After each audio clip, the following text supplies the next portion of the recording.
विद्यार्थी मित्रांनो नमस्कार. आज आपण नफा आणि तोटा हा जो नवोदय विद्यालय निवड चाचणीमध्ये महत्वाचा जो टॉपिक आहे त्या टॉपिकवर परीक्षेमध्ये विचारलेली काही उदाहरणं आपण पाहणार आहोत.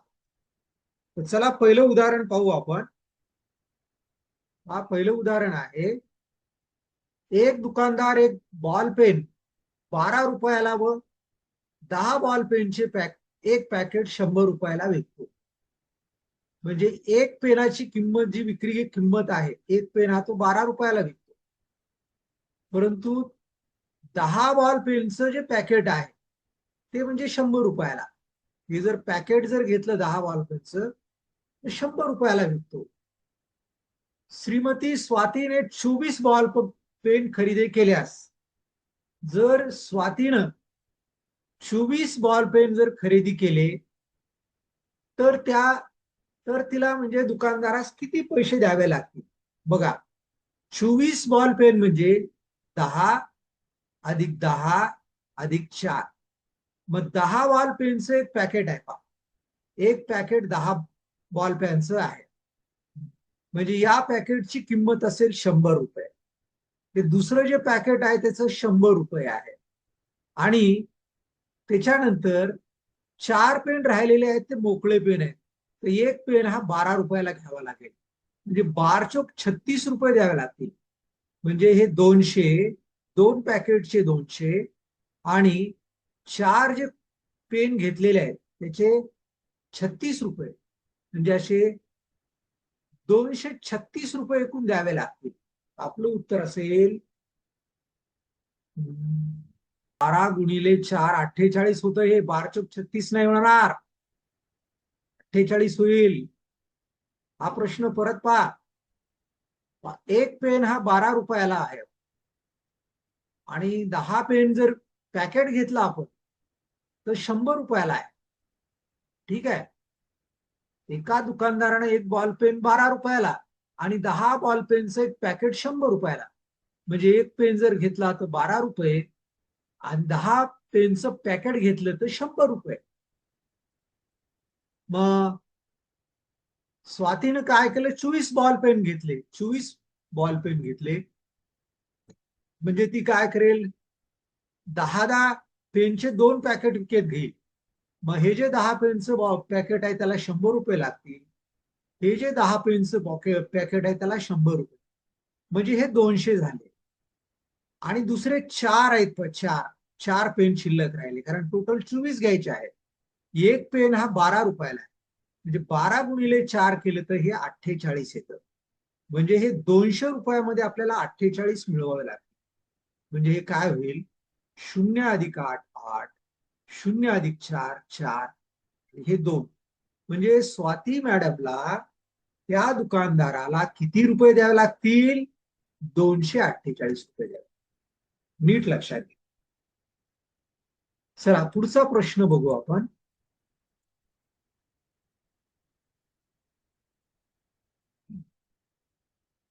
पुढचा प्रश्न असा आहे, 3.5 लाख रुपयांनी जुनी गाडी घेऊन तिच्या दुरुस्तीसाठी 25,000 रुपये खर्च केला आणि ती 20% नफा घेऊन विकली. 20% नफा घेऊन विकली. गाडी घेतलेली खरेदी किंमत किती आहे, 3,50,000. 3.5 लाख म्हणजे 3,50,000 आणि दुरुस्तीसाठी 25,000. म्हणजे खरेदी किंमत गाडीची किती होईल पहा, 3.5 लाख आणि 25,000. म्हणजे यांची बेरीज करा. म्हणजे 3,75,000 रुपयाला 3,75,000 रुपयाला खरेदी किंमत झाली. आता 20% नफ्याने 20% नफ्याने ती गाडी विकली. 20% नफ्याने विकली ती गाडी. म्हणजे तर नफा किती, व्यवहारात नफा किती झाला. मग याचं 20% काढायचं म्हटलं, याच्यावर नफा किती झालेला आहे, 20% नफा झालेला आहे. तर हा 20% नफा घेऊन विकली तर त्या व्यवहारात झालेला नफा. 20% नफा म्हटलं की 20 छेदस्थानी 100 न गुणायचं. 20% म्हणजे काय? 20% म्हणजे 20/100 असतं, लक्षात ठेवा. आता हे 2 शून्य कटले, हे 2 शून्य कटले. आता यांचा गुणाकार करू आपण. पहा, इथं 2 शून्य आहेत, हे 2 शून्य देऊन टाकले आपण. 2 गुणिले 5 म्हणजे 10 होईल. हातचाला 1, 14, 14 ने 15 झाले. हातचाला 1, 6, 6 ने 7,000, 7 झाले. म्हणजे 75,000 रुपये. 75,000 म्हणजे पाऊण लक्ष, लक्षात ठेवा. 1 लक्ष म्हणजे 100,000. अर्धा लक्ष 50,000. पाऊण लक्ष 75,000, लक्षात ठेवा. म्हणजे 1 लाखाचा 75,000 म्हणजे काय? पाऊण लक्ष म्हणजे याला काय करायचं? 3/4 गुणायचं. तर 3/4 गुणलं तर आपल्याला 75 उत्तर येतं. बघा, हे 4 1 4, 4 दुनी 8, 2 उरले, 20 झाले, 4 5 20, हे 3 शून्य जशाला तसे. 25,000 गुणिले 3 म्हणजे हे 75,000. अशा पद्धतीनं पाऊण लक्ष हे आपलं उत्तर असेल. एक वस्तू 500 रुपयावर विकल्यावर जेवढा तोटा होतो, तीच वस्तू 700 रुपयाला विकल्यावर दुकानदारास तोट्याच्या तिप्पट नफा होतो. तर त्या वस्तूची किंमत किती होती? बघा, 500 रुपयाला जर विकली ही वस्तू, तर तोटा हा समजा यक्स व्हायला लागलेला आहे. म्हणजे ही काय झाली? ही खरेदी किंमत. आपण काय म्हटलं की तोटा जो झालेला आहे, तोटा जो झालेला आहे तो काय आहे? यक्स म्हणू आपण. मग खरेदी किंमत काय होईल? 500 ला विकल्याच्या नंतर त्याच्यामध्ये विकल्यावर तोटा झाला म्हणजे यक्स रुपये तोटा झाला, बरोबर आहे. तीच वस्तू म्हणजे खरेदी किंमत काय होईल? 500 अधिक यक्स होईल. हे नीट लक्षात घ्या. काय? 500 रुपयाला विकली, त्याच्यामध्ये तोटा झाला, आपल्याला किती झाला माहिती नाही, म्हणून तो आपण यक्स, म्हणजे खरेदी किंमत काय होईल? 500 अधिक यक्स होईल.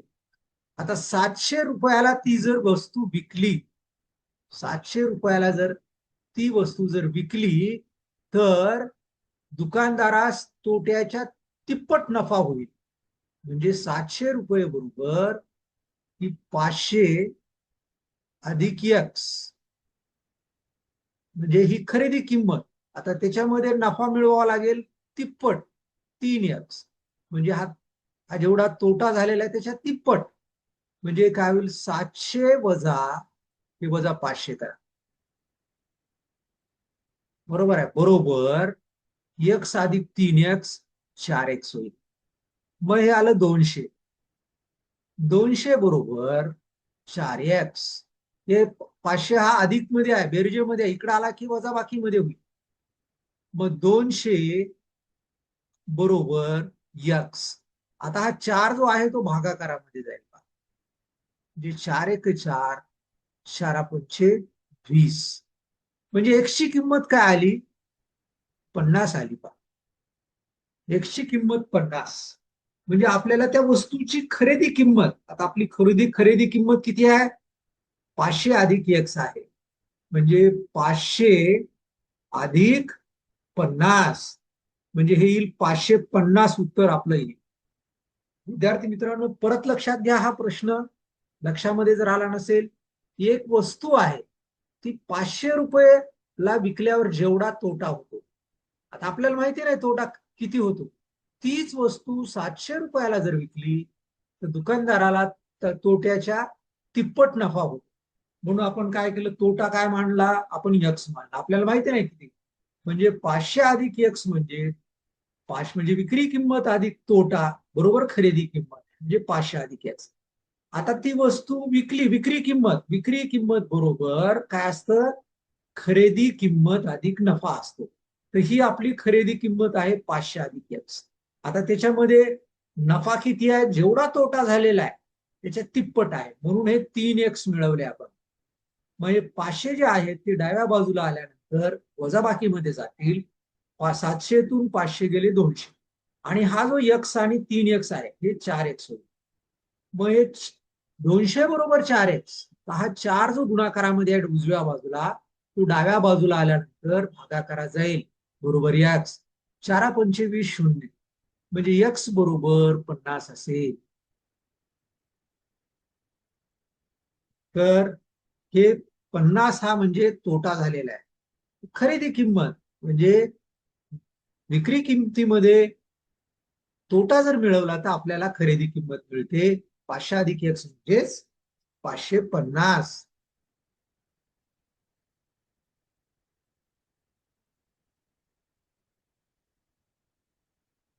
पुढचा प्रश्न बघा. हे सगळे नवोदयमध्ये विचारलेले प्रश्न आहेत विद्यार्थी मित्रांनो. एका व्यक्तीने टीव्ही हा काय केलाय, 18,200 रुपयाला खरेदी केला. ही खरेदी किंमत टीव्हीची. ओके. व दुरुस्तीसाठी त्यांना 1,800 रुपये खर्च केले. 1,800 रुपये दुरुस्तीसाठी खर्च केले. तर तो किती रुपयांना विकावा म्हणजे त्याला 3,000 नफा होईल. तो किती रुपयाला विकावा म्हणजे 3,000 नफा होईल. आता बघा, हे विकत घेतला आणि ही दुरुस्ती केली याच्यामध्ये, म्हणजे त्याला एकूण खर्च किती आला ते बघा. 0 0 8 आणि 2 10, हातचाला 1, 8 आणि 2 10, हातचाला 1, हे 2, म्हणजे एकूण त्याला तो 20,000 रुपयाला तो टीव्ही पडलेला आहे. तर आता त्याला 3,000 रुपये नफा पाहिजे. तर हे खरेदी किंमत त्याची 20,000 होईल. खरेदी किंमत म्हणजे विकत घेतलेला आणि दुरुस्तीसाठी केलेला खर्च, हे दोन्ही मिळवले तर ती खरेदी किंमत. मग त्याला 3,000 रुपये नफा पाहिजे. 3,000 रुपये नफा म्हणजे याच्यामध्ये आपल्याला 3,000 जास्त टाकावे लागतील विक्रीसाठी. 0 0 0 3 आणि 2, म्हणजे तो टीव्ही त्याला 2,300 रुपयाला जर विकला, 23,000ला सॉरी, तर त्याला 3,000 रुपये नफा होईल. समजला का हा प्रश्न? थोडा मेसेज करा बरं मला. 5 रुपयाला 2 पेन, याप्रमाणे 50 रुपयाला एकूण किती पेन येतील? 5 रुपयाला 2 पेन, तर 50 रुपयाला किती पेन? 50 रुपयाला किती पेन? मग आपण काय होईल? 50 गुणिले 2/5, 5 1 5, 5 10 50, 10 गुणिले 2 20 पेन. आलं लक्षामध्ये? 5 रुपयाला 2, तर 50 रुपयामध्ये किती येतील पेन? 50 रुपयामध्ये 20 पेन येतील, कारण 50 ही 5ची 10 पट आहे. म्हणजे त्याला आपल्याला 2ला 10ने गुणावं लागेल. 20 उत्तर येईल आपलं. त्याला दुसऱ्या पद्धतीने करता येतं पहा. दुसरी पद्धत कशी? 5 रुपयाला 1 पेन. एका व्यक्तीने डझनाला रुपये 24, एका डझनाला 24 रुपये, डझनाला किती? 24 रुपये डझन म्हणा की. असे 2 डझन घेतले. 2 डझन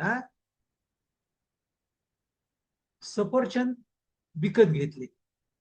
एक सफरचंद 3 दरानं विकलं. एक सफरचंद त्यानं काय केलं? 3 दरानं विकलं. तर त्याला नफा झाला की तोटा झाला? बघा विद्यार्थी मित्रांनो, 24 रुपये दराने 2 डझन म्हणजे 48 रुपयाचे. एका डझनचे 24 रुपये, 2 डझनचे 48. एका डझन मध्ये 12 सफरचंद असतात, तर 48 रुपयाला किती येतील? 24 डझन. 24 म्हणजे सफरचंद मिळतील. आता त्यानं काय केलं? एक सफरचंद त्यानं 3 रुपयाला विकलं. एक सफरचंद त्यानं 3 रुपयाला विकलं. त्याच्याकडे 24 सफरचंद आहेत. 24 गुणिले 3 करावं लागेल. 3 चोक 12, 3 दोन्ही 6 आणि 1 7. आता बघा, ही झाली विक्री किंमत झाली. म्हणजे त्यानं 2 डझन सफरचंद विकले तर त्याला 72 रुपये मिळाले आणि विकत घेतले 2 डझन 48 रुपयाला, म्हणजे 72 मधून 48 वजा करावे लागले. 12 मधून 8 गेले, राहिले 4, 5, 7 मधून 5 गेले 2, तर त्याला 24 रुपये नफा झाला असं. हा 24 रुपये नफा होईल. समजलं का? मेसेज करा, मेसेज करा. खूप काळजीपूर्वक लक्ष देऊन ऐकायचे पहा. एक चेंडू 15 रुपयांना खरेदी केला. दुकानदारास 40% नफा मिळवण्यासाठी चेंडूची विक्री किंमत किती ठेवावी लागेल? बघा, 1 मिनिट लक्षात घ्या. एक चेंडू त्यानं किती 15 रुपयाला विकत घेतला पहा. हा, दुकानदारास 40% नफा मिळवायचा, तर चेंडूची विक्री किंमत किती? बघा, नीट लक्षात घ्या. 15 रुपये, तर त्याला काय करायचं? 40% नफा मिळाला पाहिजे. तर 40% नफ्याने विक्री किंमत म्हणलं की 140 भागिले 100 न गुणायचं. लक्षात, 40% नफ्यानं विक्री किंमत काढायची असेल, खरेदी किमतीला 140 भागिले 100. 10% नफ्यानं म्हटलं 110 छेदस्थानी 100. 50% नफ्यानं म्हटलं 50 छेदस्थानी 100 न गुणायचं. लक्षात ठेवा. मग हा शून्य कटेल, हा शून्य कटेल. 5 त्रिक 15, 5 दुनी 10, बेक बे, बेसती 14, म्हणजे 21 रुपये. 7 3 गुणिले 7 21, म्हणजे 15 रुपयाला चेंडू जर खरेदी केला असेल आणि त्याच्यावर त्याला 40% नफा मिळवायचा असेल, तर दुकानदाराला तो चेंडू 21 रुपयाला विकतो. सायकलची खरेदी किंमत 6,000 रुपये, 6,040 आहे. सायकलची खरेदी किंमत. हा, जर ती 10% तोट्याने विकली तर विक्री किंमत किती? बघा, 640, 10% तोटा, 100 मधून 10 वजा करायचे, 90 छेदस्थानी 100. 10% नफा म्हणलं की 100 मध्ये 10 मिळवायचे, 110 छेदस्थानी 100. तोटा म्हणलं की 100 मधून वजा. हा शून्य कटला, हा शून्य कटला, हा शून्य कटला, हा शून्य कटला. मग 604 गुणिले 9 करा. मग 9 चौक 36, 9003, 9 सक 54, म्हणजे 5436. 5436 आपलं उत्तर असेल. गाडी 50,000 रुपयाला खरेदी केली, म्हणजे खरेदी किंमत कशाला म्हणायचं? ज्या किमतीला विकत घेतो. एक गाडी 50,000 रुपयावर विकत घेतली. तिच्या दुरुस्तीसाठी 5,000 रुपये खर्च केला. दुरुस्तीवर 5,000 रुपये खर्च. 0 0 0 आणि हे 5 या ठिकाणी. म्हणजे ती गाडी दुरुस्ती सहित खरेदी किंमत काय होईल? 55,000ला ती गाडी पडली. आता पुढे काय म्हटलेलं आहे? तिला दुरुस्तीसाठी 5,000 रुपये खर्च करून 5,500 नफा घेऊन विकल्यास, 5,500 नफा घ्यायचा आहे, तर गाडीची विक्री किंमत काय होईल? बघा, ही खरेदी किंमत आहे. 5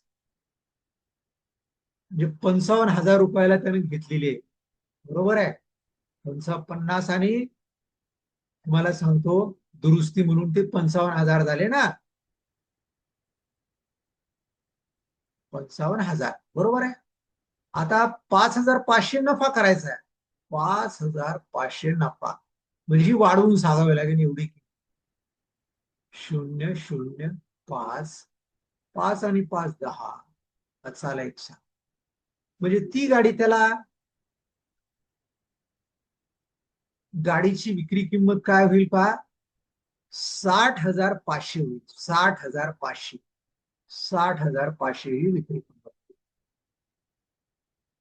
एका दुकानदाराने प्रत्येकी 500 दराने 15 टेबल आणि प्रत्येकी 300 रुपये दराने 20 खुर्च्या विकत घेतल्या. त्यानं काय केलं, 500 रुपये दराने 15 टेबल, 15 घेतले टेबल, म्हणजे हे टेबल टेबल घेतले. ओके, बेरीज बघा चुकायली, बेरीज चुकली आपली. इथं बघा 0.05, 7 आणि 6 13 होतात बघा, इथं लक्षात घ्या. म्हणजे खरेदी किंमत 13,500, विक्री किंमत 13,300, म्हणजे 13,500 मधून 13,300 वजा करावे लागतात. 0.0 इथं 2, म्हणजे 200 रुपये तोटा झालेला आहे बा, हे उत्तर असेल.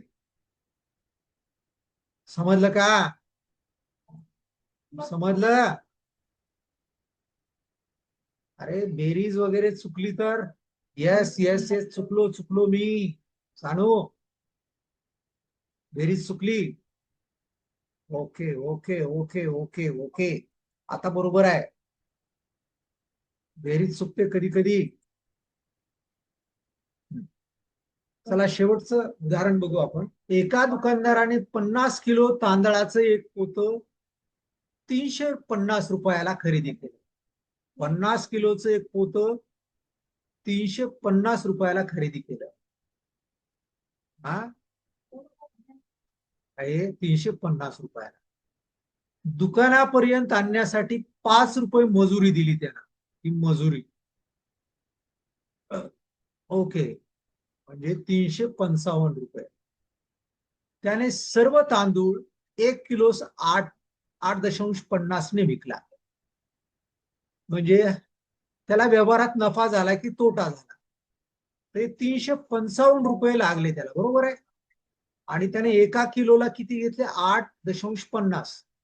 8.50 एका किलोला, तर 50 किलो आहेत आपल्याकडे. त्याचा गुणाकार करू आपण, हा 0 देऊन टाकले ते. 500, पाचा पाचा 25, 5 आले 2, 8 40 आणि 2 42.